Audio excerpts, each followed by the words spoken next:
Hi guys! Welcome to my YouTube channel. I'm Marian Tolentino at sa video ito ay tuturuan ko kayo kung paano mag-upload ng video sa YouTube. Ayan po ang gagawin natin for this video at tuturuan ko kayo kung paano ang step by step kung paano tayo mag-upload ng video. Okay?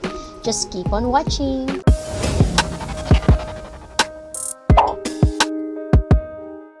Okay guys, nandito na tayo sa aking pinaka main YouTube account at kung gusto niyo mag-upload kung paano mag-upload ng video, i-click nyo lang po itong create niyan, and itong upload video.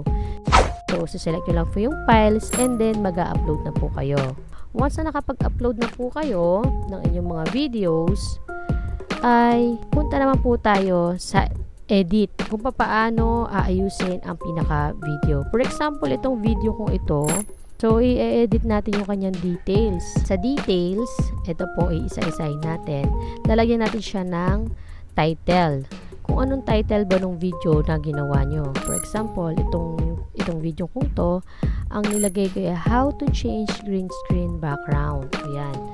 So, ito ang aking example. So, sa description, ganun din po. Ilalagay nyo rin po kung ano yung title nyo. Ganun din po sa description. Dadagdag lang po kayo ng mga kung anong nilalaman ng inyong mga videos. So, after po mo maglagay sa description, ay lalagyan nyo naman po siya ng thumbnail. I-click nyo lang po itong thumbnail, upload thumbnail. Dapat meron na po kayong naka-ready na thumbnail. Okay? Pagkatapos po nyan ay i-click naman po natin tong select. Okay? Sa select, lalagay nyo po kung ano po siya. Kung siya naka-playlist. Okay. So, ang age niya ay, it's not for kids. Okay? So, it's not for kids. Dalawang klase kasi yan. Merong it's made for kids and it's not made for kids. Okay? Kung ang video nyo ay tungkol sa bata, ang ilalagay nyo ay it's made for kids. Pero kung hindi naman, it's not made for kids. Okay? And then sa tags, ilalagay nyo po yung tags kung saan relate yung inyong video. Okay? Lalagyan nyo rin po siya ng tags. At mamaya ituturo ko kung paano maglagay ng tags. Ang inyong video language, okay? Recording data. Pwede nyo pong lagyan ng video location kung saan kayo nag-video, okay? And then, dito sa license and distribution, dalawa din po yung pagpipilian natin. Meron tayong standard YouTube license at Creative Commons, okay? Pag nilagay nyo ang Creative Commons dito, ang ibig sabihin, inaalaw nyo tong video na to na ipaihiram sa iba. At kapag standard naman, ay ibig sabihin ay sa inyo lang ang video na yon. Okay? So, sa category, ilalagay nyo po dito kung ano po bang category ng inyong video. Kung ito po ba how to, educational, entertainment, pipili lang po kayo dito kung ano po yung category ng inyong video. Okay? Okay. So, dito, lalagyan naman natin siya ng end screen. Ito yung mga features ni YouTube at meron ako nitong mga tutorial kung paano ito nilalagay. Okay? Pipili lang kayo dito, import ng inyong video. Kung ano ba ang gusto nyo, kung gusto nyo ba ng ganito, yung dalawa, may video at may playlist, or may video, may playlist, tapos may subs, ayan, pipili lang po kayo dyan.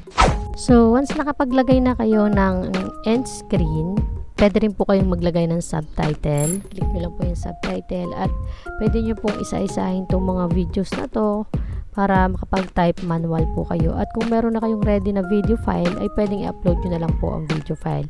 May tutorial po ako about sa paglalagay ng subtitle. Nasa description po at panoorin nyo na lang po doon. Okay? So, after po nito, ay dito na tayo sa cards. So, itong cards na to, ito po yung lumalabas dun sa video. Kunwari, ito po, yan. Maglalagay lang po kayo ng video. I-add card nyo lang po. I-click nyo po ito.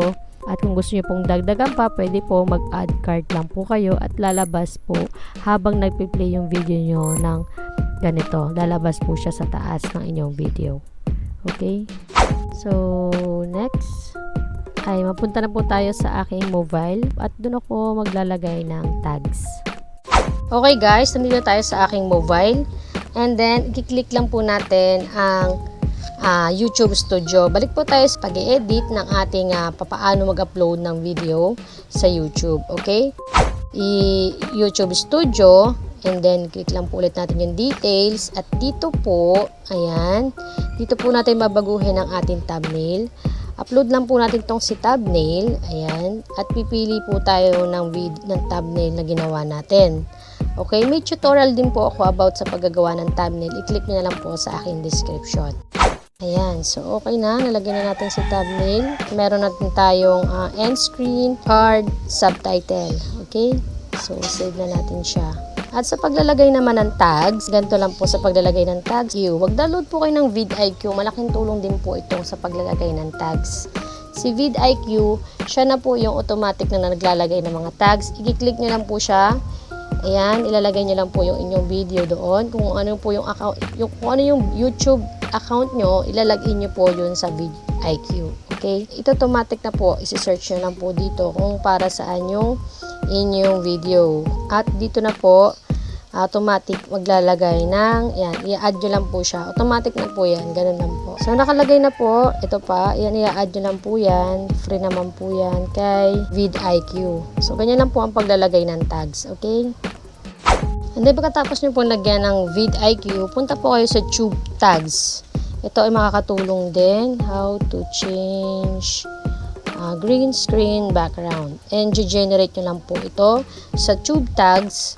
Ayan, at pwede nyo rin po itong ilagay sa inyong description. Basta yung tags na ilalagay nyo is relate sa video. Ayan, so copy lang natin to and then ilalagay natin sa ating description. Okay, so ganun lang po. So yung guys, dito ko na tinatapos ang aking video. At kung nagustuhan mo ang video ko, just give me a like, subscribe, and click the notification bell. And thank you for watching guys.